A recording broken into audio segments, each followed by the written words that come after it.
네, 오늘 보실 말씀은 로마서 말씀입니다. 로마서 6장 1절부터 4절까지 말씀입니다. 네, 우리 화면에 나오는데요. 성경 없으신 분들은 화면을 보시면 되겠습니다. 우리 한 절씩 교독하겠습니다. 그런즉 우리가 무슨 말을 하리요? 은혜를 더하게 하려고 죄에 거하겠느냐?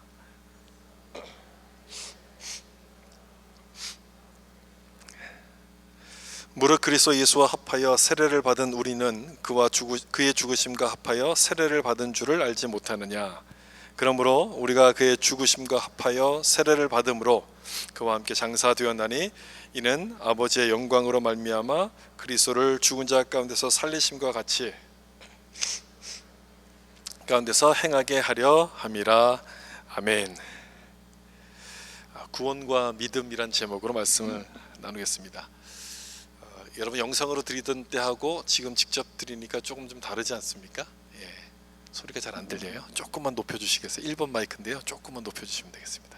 1번 마이크. 예, 조금만 올려주세요. 예, 조금만 올려주세요. 오늘 믿음 시리즈 10번째 시간인데요.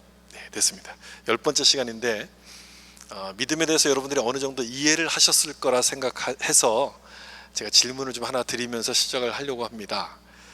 여기 화면에 나오는 이 내용, 여기 네모 안에 들어갈 말이 뭘까요?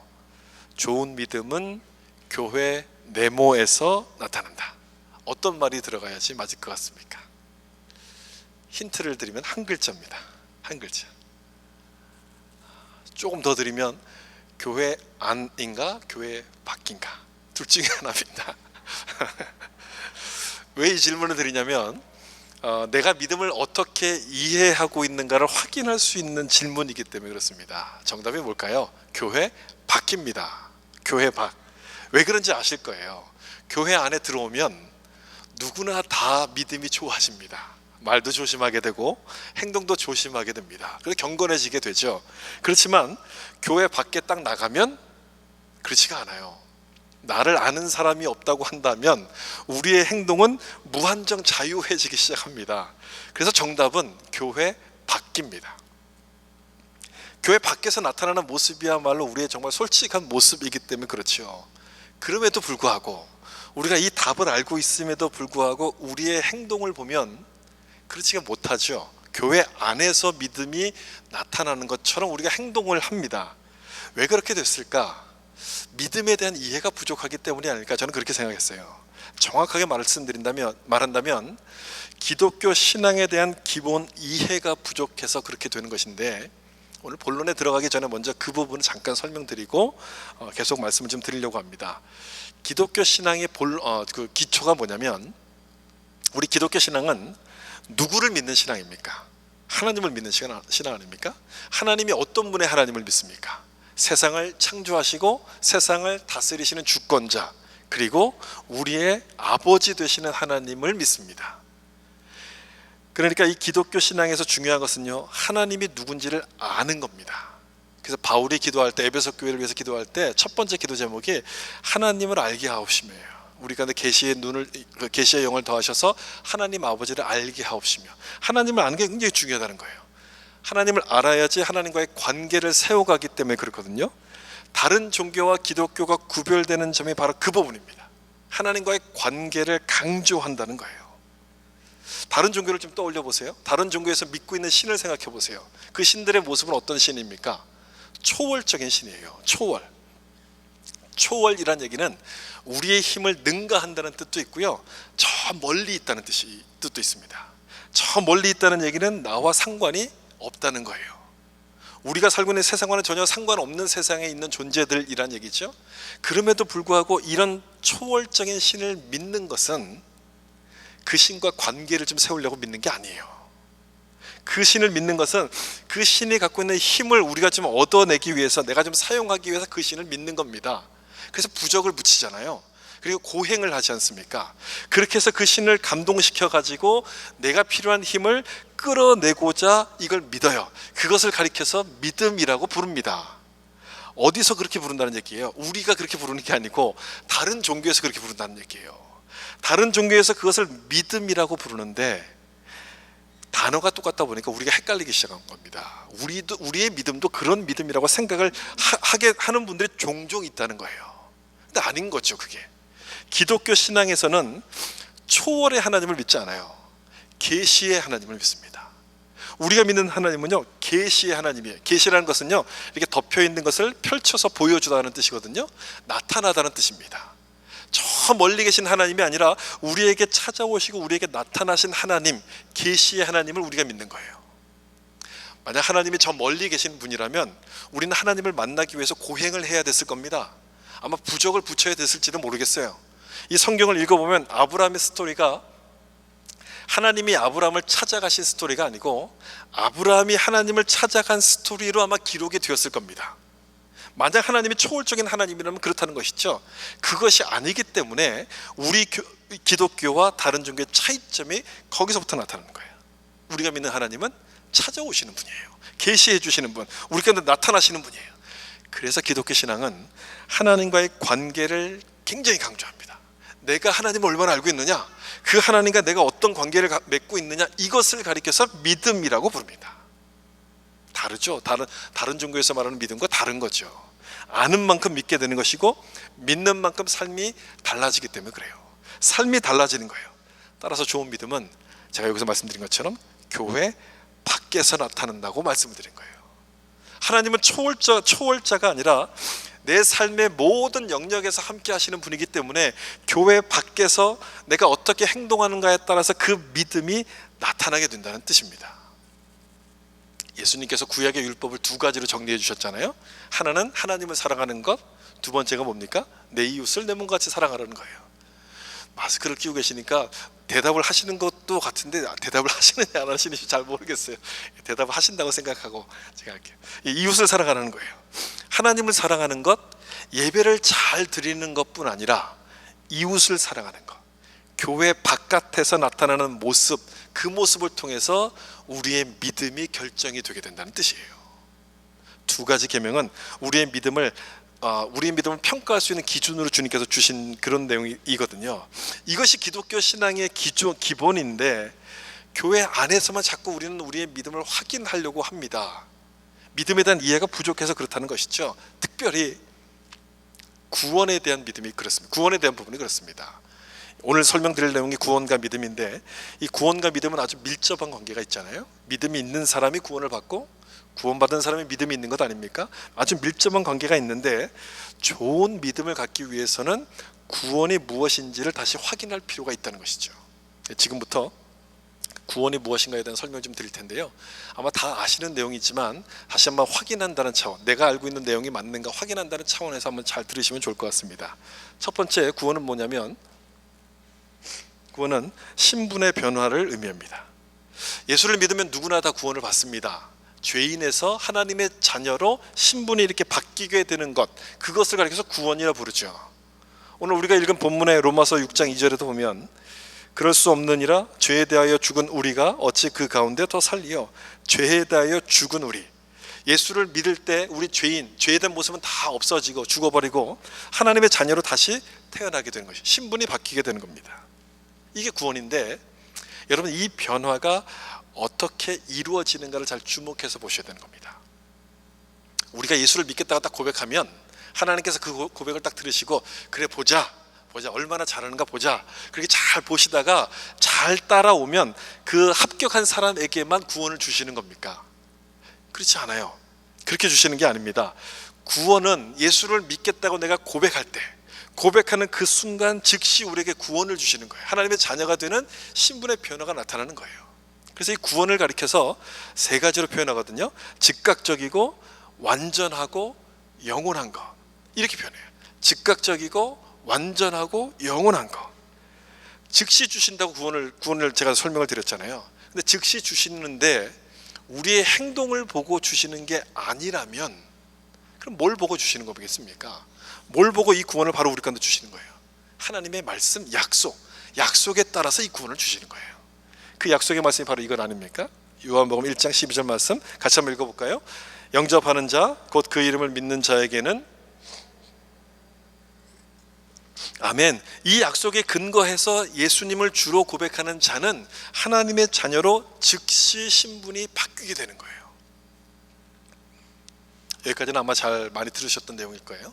또 한 가지 중요한 것은, 그럼 이 구원을 받기 위해서 또 다른 게 필요하냐? 필요 없다는 것이죠. 이 구원을 받기 위해서는 또 다른 것이 필요 없다는 겁니다. 예수를 믿는 것 외에는 다른 것들이 필요 없어요. 예수를 믿기만 하면 신분이 달라지는 변화, 구원이 우리 가운데 주어지게 된다는 거예요. 이렇게 설명을 드리면 이게 너무 간단해서 잘 믿지 못하는 분들이 계세요. 정말 그렇게 하면 되는 겁니까? 그렇게만 하면 구원을 우리에게 주시는 겁니까? 너무 간단해서 이상하다고 생각하는 분들이 있는데, 여러분, 이 구원은 아까 무엇에 따라서 주신다고 설명드렸어요. 말씀 아닙니까? 말씀에 따라서 주시는 거예요. 하나님이 주시는 것 아닙니까? 그렇다면 하나님이 주시는 것이라면 그 구원이 완전하다는 겁니까? 불완전하다는 겁니까? 완전하다는 거예요. 하나님이 주시는 거니까. 내가 느끼기에는 뭔가 좀 이상해 보인다 할지라도 하나님이 말씀하신 것이기 때문에 그 자체로 완전한 거예요. 다른 걸 덧붙일 필요가 없어요. 그래서 구원을 성경에서는 뭐라고 설명하냐면 출생으로 설명합니다. 여러분, 구원을 출생으로 이해하면 아주 거기서 무엇을 말씀하는지가 아주 분명해지거든요. 죄인에서부터 하나님의 자녀로 다시 태어나는 출생, 그걸 구원이라 그래요. 구원. 아이가 딱 태어나면 좀 못생긴 아이가 태어날 수도 있고 좀 예쁜 아이가 태어날 수도 있잖아요. 좀 못생기고 또 체중이 좀 부족하고 몸무게가 부족하다고 하면 그 아이를 보면서 야, 애가 좀 태어나다 말았네, 그렇게 말하는 사람은 아무도 없어요. 좀 애가 좀 뭔가 좀 모자라면 얘는 아직 사람이 덜 됐어, 그렇게 말하는 사람은 없습니다. 출생 그 자체로서 완전한 사람이기 때문에 그래요. 외모가 못생긴 거는 요즘 기술이 좋아졌잖아요. 나중에 고치면 충분히 커버가 되는 문제들이에요. 그 자체가 전혀 문제가 되지 않고 출생 자체로서는 전혀 부족한 것이 없다는 거예요. 그런데 구원이 그거와 똑같은 거예요. 내가 구원받았다고 하는데 내 모습을 보니까 너무 부족해 보이는 거예요. 이것도 없는 것 같고 저것도 없는 것 같고, 그래서 이것저것을 다 채워야지만 하나님의 자녀가 될 것 같은데 아니라는 겁니다. 그게 아니라는 거예요. 구원은 출생하는 것처럼 그 자체로서 완전해지는 거예요. 우리가 예수님을 믿고 하나님의 자녀로 태어나는 것을 born again이라 부르죠. 중생이라 불러요. 거듭남. 그러니까 출생이라고 설명하는 거예요. 출생. 예수를 믿는 순간 우리는 죄인 하나님의 자녀로 다시 이렇게 태어나게 되는데, 뭔가 부족해 보이긴 하지만, 뭔가를 그래서 더 해야 될 것 같지만 아니라는 겁니다. 출생 그 자체는 온전한 사람으로서 이렇게 태어난다는 거예요. 우리가 하나님의 온전한 사람으로 이렇게 태어나게 된다는 거예요. 그 내용을 오늘 본문에서는 로마서 6장 4절에서는 이렇게 설명합니다. 제가 읽어드릴게요.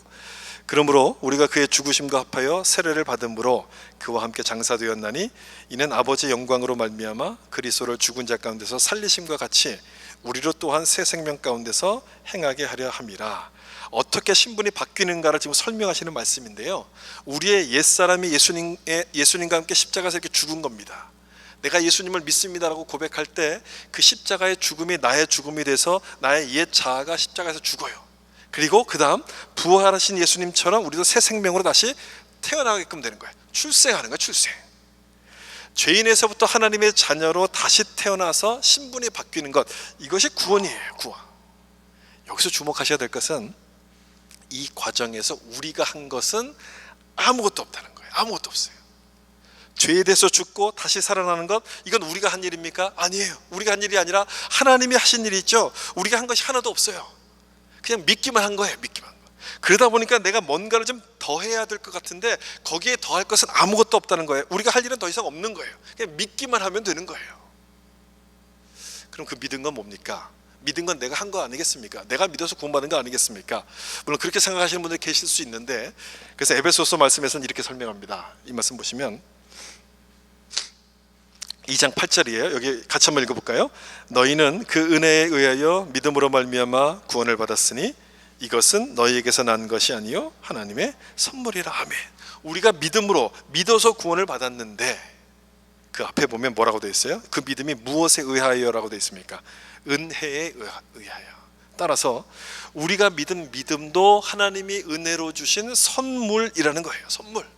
내 힘으로 믿고 하나님의 자녀가 된 것이 아니라 하나님이 주신 은혜 때문에 우리가 하나님의 자녀가 되었다는 겁니다. 여러분 믿으십니까? 이게 우리의 믿음인 거예요. 하나님의 은혜 때문에 내가 하나님 자녀가 됐구나. 내가 잘해서도 아니고 내가 착해서도 아니고 나를 사랑하시는 그 하나님의 은혜 때문에 나를 구원해 주신 것이구나. 이걸 믿기 때문에 이 구원을 가리켜서 은혜라고 불러요. 예수님을 구원자로 고백하는 순간 우린 아무것도 한 게 없지만 그 믿음 하나 때문에 약속의 말씀에 의해서 죄인에서부터 하나님의 자녀로 신분이 바뀌게 되는, 달라지게끔 되는 거예요. 신분이 바뀌었다는 것을 여러분 뭘로 알 수 있습니까? 우리가 기도할 때 하나님을 부르는 그 내용을 들어보면 알아요. 하나님을 믿기 전까지는 하나님이라고만 알았어요. 근데 예수님을 믿고 구원받고 났더니 하나님을 뭐라고 불러요? 하늘에 계신 우리 아버지라 불러요. 하나님을 아버지라고 부르는 걸 보면 내 신분이 달라졌다는 것을 분명하게 확인할 수가 있는 것이죠. 다시 로마서 6장 4절의 하반절 내용을 보면 이 변화를 가리켜서 새 생명이라고 불러요. 새 생명. 우리로 또한 새 생명 가운데 새 생명. 출생이란 얘기예요. 출생. 성경이 구원을 설명할 때 출생이라고 이야기하는 것은 여러분 굉장히 중요한 의미가 있습니다. 깊은 의미가 있습니다. 아이가 태어날 때 자기는 아무것도 안 하고 이렇게 태어나는 것, 물론 내가 아무것도 안 하고 구원받았다는 것을 의미하기도 하지만 출생으로 설명하는 것은 태어났으면 그 다음 해야 될 일이 있기 때문에 그래요. 아이가 딱 태어났으면 그 다음 뭘 해야 됩니까? 자라가야 되는 것 아니겠습니까? 바로 그 부분 때문에 출생이라고 설명하는 거예요. 새 생명 가운데서 행하게, 신분이 달라졌으면 이젠 달라진 신분으로 살아가야 되는 것이죠. 그것까지를 포함해서 구원받았다라고 이야기하는 거예요. 이게 두 번째 생각할 내용이에요. 구원은 성화의 과정을 포함하는 겁니다. 여러분 구원을 표현할 때 나는 구원받았습니다 이렇게 표현하잖아요. 나는 구원받았습니다. 그 말의 시제는 뭡니까? 시제. 구원받았습니다. 과거형 아닙니까? 과거형. 구원을 표현할 때는 내가 구원받았습니다, 죄인에서부터 하나님의 자녀로 달라졌다는 신분의 변화를 나타내는 과거형으로 표현합니다. 그것만이 아니죠. 또 현재 진행형으로 표현하기도 하는데 여기 적혀 있는 말씀이 바로 그 말씀이에요. 로마서 6장 4절 하반절, 새 생명 가운데 행하게 하려 함이라. 하나님의 자녀라는 그 신분으로 살아가는 것, 이것이 현재형, 현재 진행형의 구원인 거예요. 이 부분을 아주 정확하게 설명하고 있는 말씀이 빌립보서 2장 12절 말씀인데 여기 보시면 이렇게 돼 있어요. 그러므로 나의 사랑하는 자들아, 너희가 나 있을 때뿐 아니라 더욱 지금 나 없을 때에도 항상 복종하여 두렵고 떨림으로 뭘 이루라고 돼 있습니까? 너희 구원을 이루라. 지금 구원을 이루어 가라. 이것을 성화라고 하고 현재형의 구원이에요. 구원을 우리가 지금 이루어가고 있는 거예요. 구원받은 자로서 살아가고 있는 겁니다. 이런 과거형과 현재형, 굉장히 간단한 구분인데 이 구분이 굉장히 중요합니다. 이걸 모르면 두 가지 문제가 생겨요. 첫 번째는 자유방임형 믿음이 됩니다. 자유방임형 믿음. 그러니까 하나님이 나를 은혜로 구원해 주셨으니까 내 마음대로 살아도 또 은혜를 주실 거야 라고 생각을 하는 거예요. 아마 그런 분들 보신 적 있을 거예요. 은혜를 구하기 위해서 기도는 열심히 하는데 그 다음을 보면 그냥 그 다음이 없어요. 자기 마음대로 막 살아요. 그리고 또 기도를 열심히 해요. 은혜로 구원을 받았다는 과거에만 초점을 맞추다 보니까 현재형의 구원, 성화의 과정이라는 것을 이해를 못하는 겁니다. 그래서 자유방임형의 믿음이 돼요. 두 번째 문제는요, 정반대예요. 이제는 구원을 내 힘으로 완성해 보겠다고 하는 믿음, 자기 주도형의 믿음이 됩니다. 물론 성화를 위해서는 우리가 노력하는 것, 우리가 열심히 노력해야 될 필요가 있습니다. 그래서 지금 말씀드리는 이 사람들은 그걸 잘못 적용하는 거예요. 신분의 변화에다 그걸 초점을 맞춰요. 열심히 구원했으니까 하나님이 열심히 노력했으니까 나를 구원해 주시겠지. 신분의 변화에다 노력을 맞추는 거예요. 뭐가 잘못인지 여러분 이해가 되시죠? 성화라는 것은 이미 신분이 바뀐 사람, 구원 받은 사람이 노력하는 것이 성화라는 것을 잊어버리는 겁니다. 그래서 내 힘으로 뭔가를 해서 그 구원을 받으려고 하는 자기 주도형의 믿음이 되는 거예요. 잘못 이해하면 그렇게 되는 거예요. 그래서 구원의 시제를 이해하는 게 굉장히 중요한데, 과거형, 현재형 말씀드렸고, 그럼 미래형이 남았잖아요. 이 미래형의 구원은 내가 구원 받을 것이다 이렇게 표현하는 건데 좀 내용이 이상하죠. 보통 이렇게 표현 쓰기보다는 이런 의미죠. 이 내용은 나중에 우리가 천국에 가서 누리게 될 영화의 상태를 말합니다. 내가 구원 받을 것이다 라는 얘기는 내가 나중에 천국 가서 주님과 함께 영광의 상태에 들어간다, 그걸 뜻하는 거예요. 그게 이제 미래형의 구원이에요. 좀 정리하면 과거형의 구원은 신분이 바뀌는 것, 의로운 자가 되는 것, 칭의를 말하고요. 현재형의 구원은 성화를 뜻합니다. 그리고 미래형의 구원은 영화를 뜻하는 거예요. 제가 지난번에 성화를 이루는 믿음 아마 설명드릴 때 구원의 아마 9가지 단계 순서를 쪽으로 한번 쭉 말씀드린 적이 있거든요. 바로 그 순서가 지금 여기서 말씀드린 과거와 현재와 미래형에 대한 그 내용들이에요.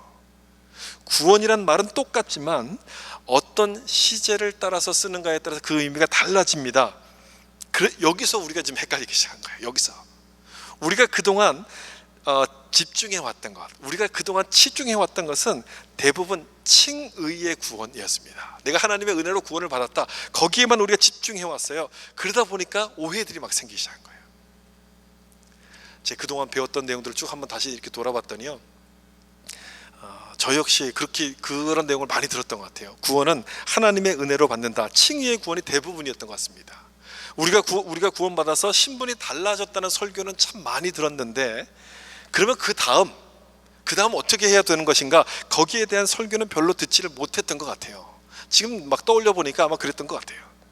그랬으니 교회 밖보다는 교회 안이 더 중요할 수밖에 없는 거죠. 칭의의 구원을 강조하니까, 하나님의 은혜로 구원받았다고 하니까, 은혜를 강조하니까 은혜를 받을 수 있는 교회 안이 더 중요할 수밖에 없었던 겁니다. 그래서 제가 그 젊은 시절에 그 신앙생활 할 때는, 한국에서 신앙생활 할 때는요, 주일이 되면 교회 안에서 살았습니다. 아침에 일찍 가서 예배 드리면 그 다음에 그 저녁 예배 드릴 때까지 교회 안에서 계속 사는 거예요. 점심 먹고 뭐 다른 부서 모임하고 뭐 회의하고, 그래서 하루 종일 있다가 저녁 예배 드리고 밤에 깜깜해지면 집에 그때 갔어요.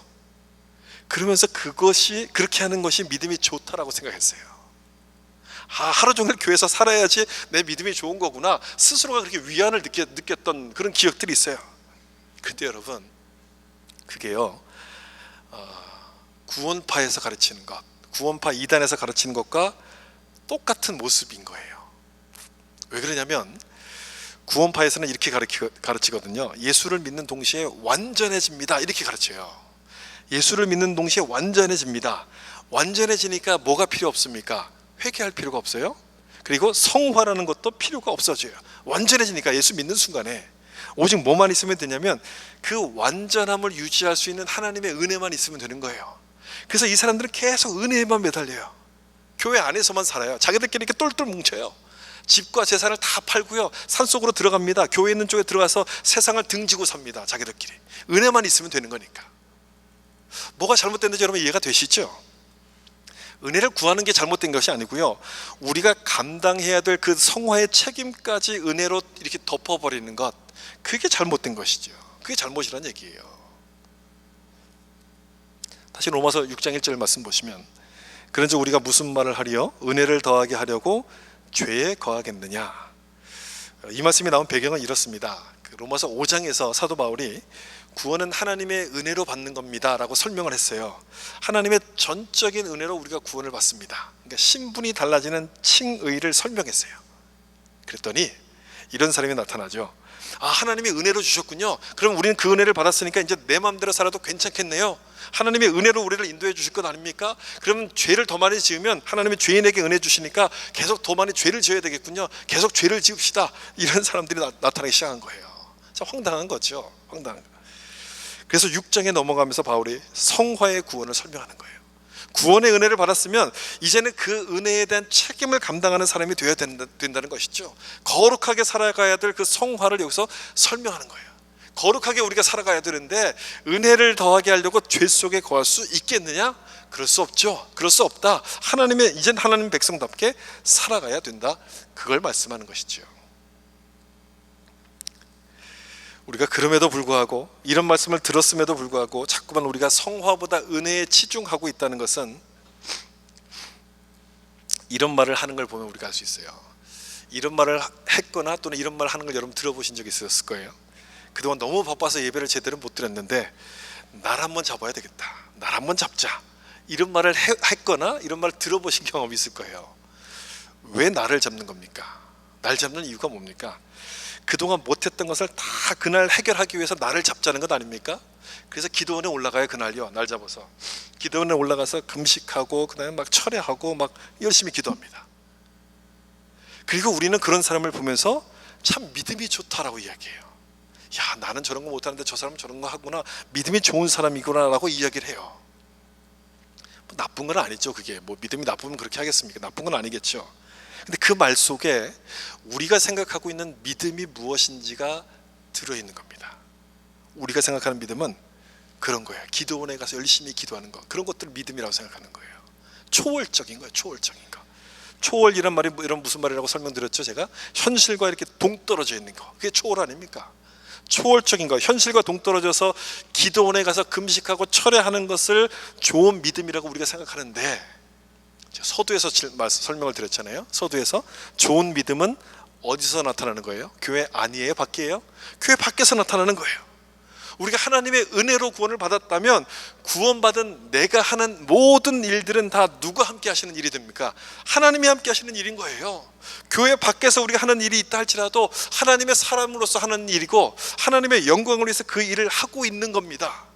그러니 따로 나를 잡을 필요가 없어요.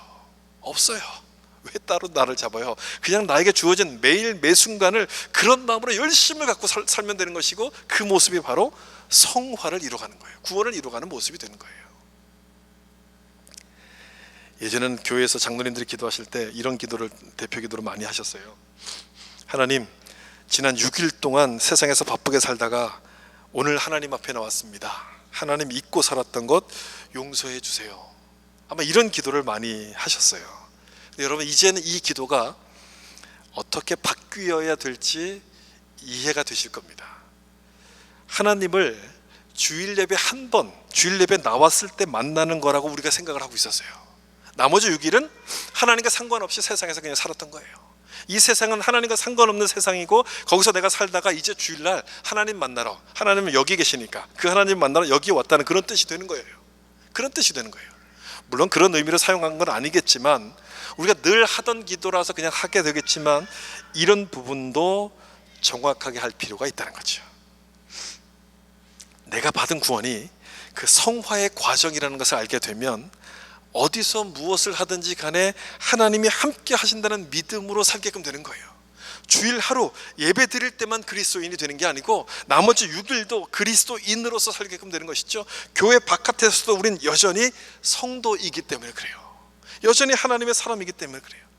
여러분, 이걸 기억하셔야 돼요. 이걸 잊으시면 안 돼요. 이거를 알고 내가 지키려고 노력할 때 우리 믿음이 좋아지기 시작하는 거예요. 성숙해지는 거예요. 내 믿음의 크기는요, 교회 안에서 보여지는 그 모습이 교회 밖에서 보여지는 모습과 얼마나 차이가 나는가, 그걸로 정해지는 거예요. 여러분, 한번 생각해 보세요. 여러분의 믿음은 얼마나 차이가 납니까? 교회 안에서 보여지는 것과 교회 밖에서 보여지는 것, 얼마나 차이가 나요. 교회 안에서는 믿음으로 사는 것 같지만 월요일부터 토요일까지 전혀 다른 모습으로 살고 있다면 그건 좋은 믿음이 아니에요. 예배 시간에 졸지 않고 말씀을 잘 들었다는 것으로서 나는 믿음이 좋다, 그렇게 이야기하지 않습니다. 그건 여러분 기본인 거죠. 기본. 그건 누구나 다 하는 거예요. 그건 기본이에요. 진짜 믿음은요, 교회 밖에 딱 나갔을 때 내가 들었던 말씀 그대로 얼마나 실천하며 사는가로 나타나게 된다는 거예요. 예수님은 우리를 향해서 소금이여 빛이라고 말씀하셨습니다. 그리고 그 앞에 뭐가 붙었습니까? 어디의 빛, 어디의 소금이라고 말씀하셨어요? 예수님께서 세상의 빛, 세상의 소금이라고 말씀하셨어요. 세상의 빛, 교회 밖에서 빛이 되라는 얘기예요. 교회 밖에서 소금이 되라는 얘기예요. 그런데도 우리는 자꾸 교회 안에서 빛이 됩니다. 교회 안에서 소금이 돼요. 그래서 이 후레쉬, 아주 막 밝은 후레쉬 하나 들고 다니면서 다른 사람들 뭐 죄진 사람 없나, 저 사람 잘못한 거 없나 서로 막 비춰봐요. 다른 사람들을 판단하고 같은 성도끼리 정죄하고 편가르기를 합니다.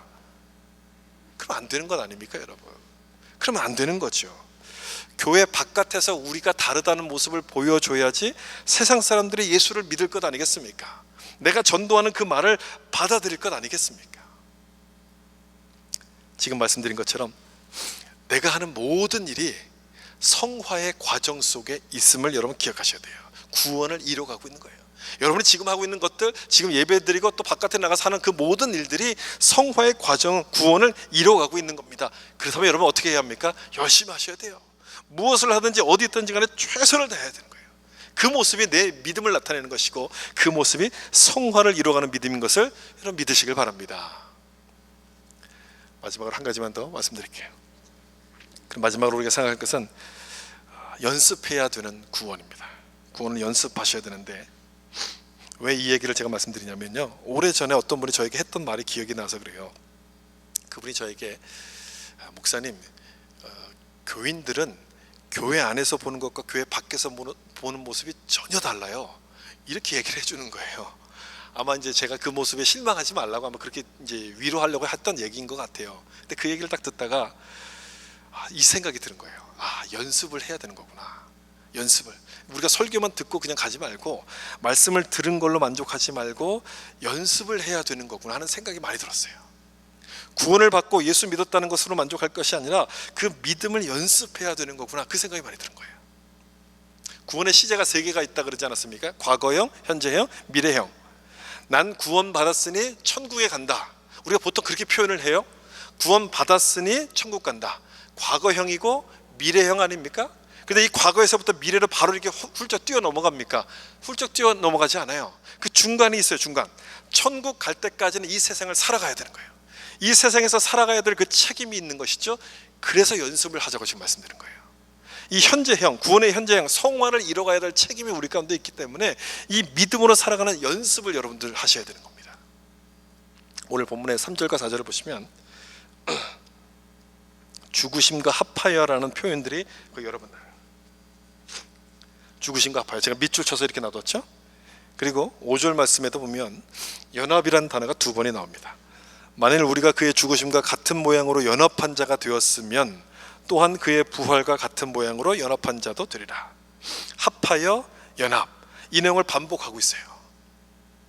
근데 이 합하여, 연합이란 이 말을 잘 보시면 5절에 있는 연합이란 말씀 보시면 여기 시제를 좀 보셔야 될 필요가 있는데요, 앞에서 그의 죽으심과 연합한 자가 된 것은 과거를 설명하는 말씀이죠. 그럼 그 다음 부활과 같은 모양으로 연합하는 것은 미래를 설명하는 거예요. 구원받은 우리가 나중에 완성될 구원을, 나중에 완성될 그 영광을 바라보면서 지금 뭘 하라는 뜻이겠습니까? 지금 그 구원을 연습하라, 이걸 지금 설명하고 싶은 거예요. 이 구원을 연습해야 된다는 얘기예요.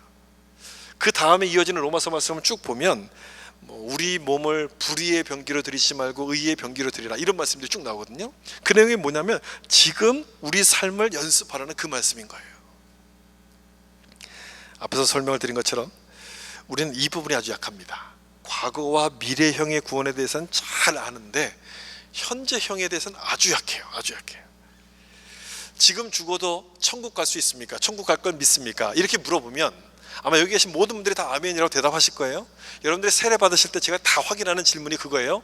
지금 죽어도 천국 갈 걸 믿으십니까? 이렇게 물으면 다 아멘이라고 대답해요. 그런데 그렇게 정말 실제로 사는가? 그렇지 못해요. 정말 실제로 그렇게 사는 분들은 그렇게 많지가 않습니다. 왜 그럴까 도대체? 그 이유가 뭘까? 과거의 구원에만 집중하다 보니까 현재 구원을 연습해야 된다는 사실을 우리가 잊어버리는 거예요. 놓쳐버리는 거예요. 구원을 나중에 천국에 가는 미래형으로만 생각하다 보니까 내 믿음이 초월적이 됩니다. 미래형이 돼요. 초월적인 믿음이 돼요. 초월적, 현실과 상관없는 그런 믿음이 됩니다. 그래서 교회 안에서는 거룩하게 살지만 교회 바깥에 나가면 다른 사람과 똑같아요. 전혀 구별이 안 되는 모습이에요. 양보하기보다는 내 걸 먼저 챙기죠. 남이 잘 되는 걸 보면 배 아파합니다. 그 사람들을 사랑하고 배려해 줄 대상이 아니라 경쟁 상대로 생각하기 시작합니다. 교회 안에서는 기도도 잘하고 봉사도 잘하는데 교회 문만 벗어나면 하나도 다른 점이 없는 거예요. 나부터 생각하는 이기적인 모습이 되는 겁니다. 그래서 연습이 필요한 거예요, 여러분. 그래서 연습을 하셔야 돼요.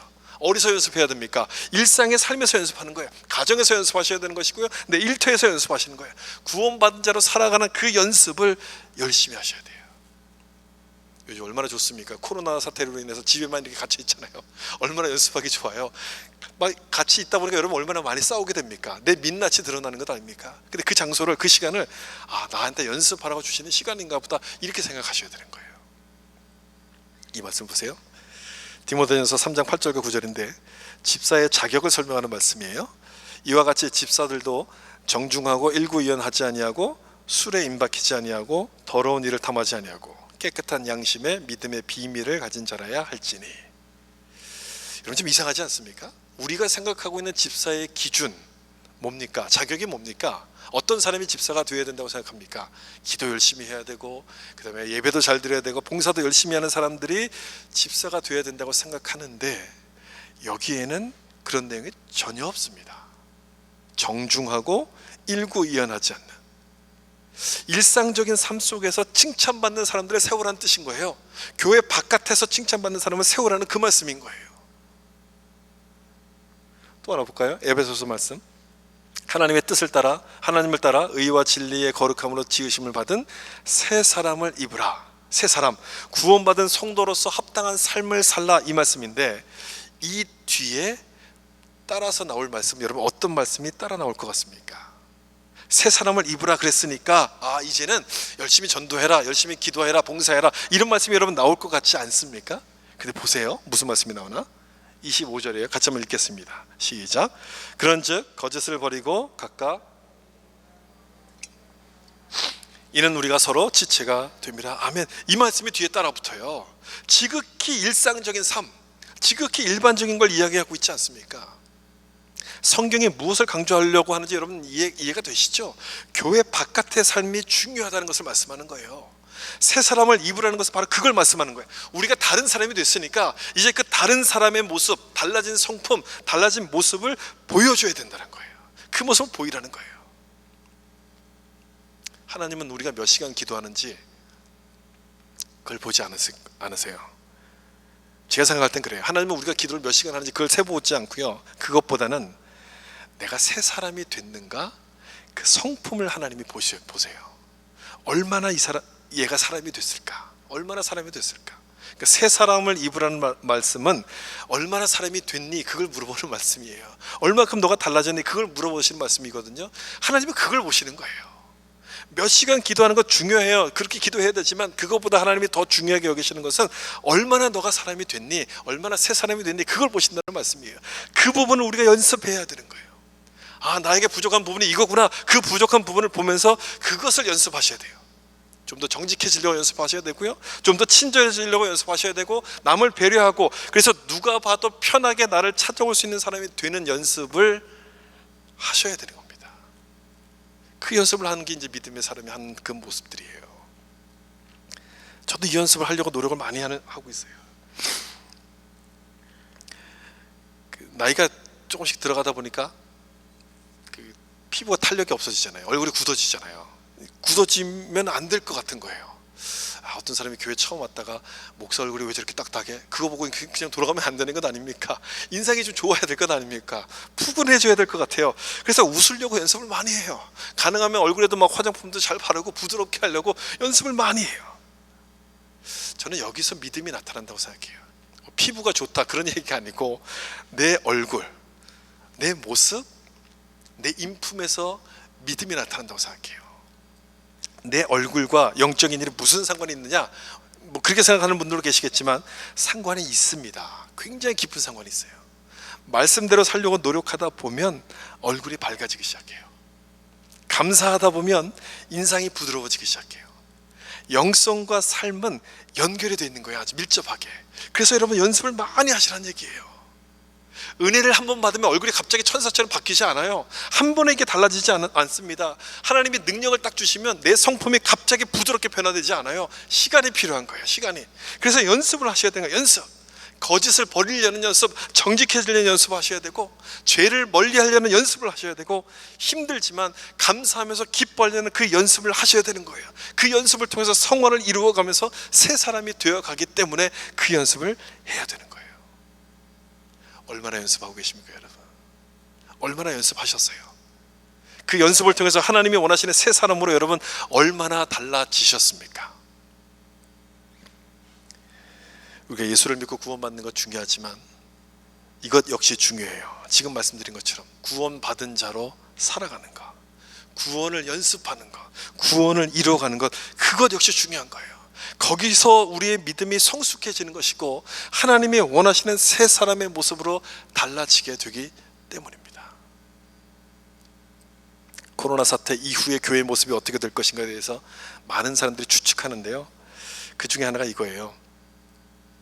예배당 중심의 믿음이 일상 중심의 믿음으로 바뀔 것이다. 아무래도 교회에 오는 횟수가 좀 줄어들고 만남이 좀 줄어들다 보니까 자연스럽게 내 혼자 내 삶이 중요해지잖아요.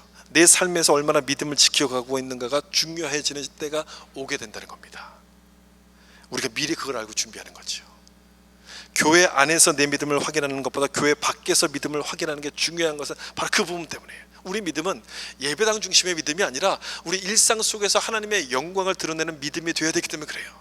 내 삶 자체가 하나님께 올려지는 예배가 되어야 되기 때문에 그런 것이죠. 그 연습을 많이 하시자는 얘기예요.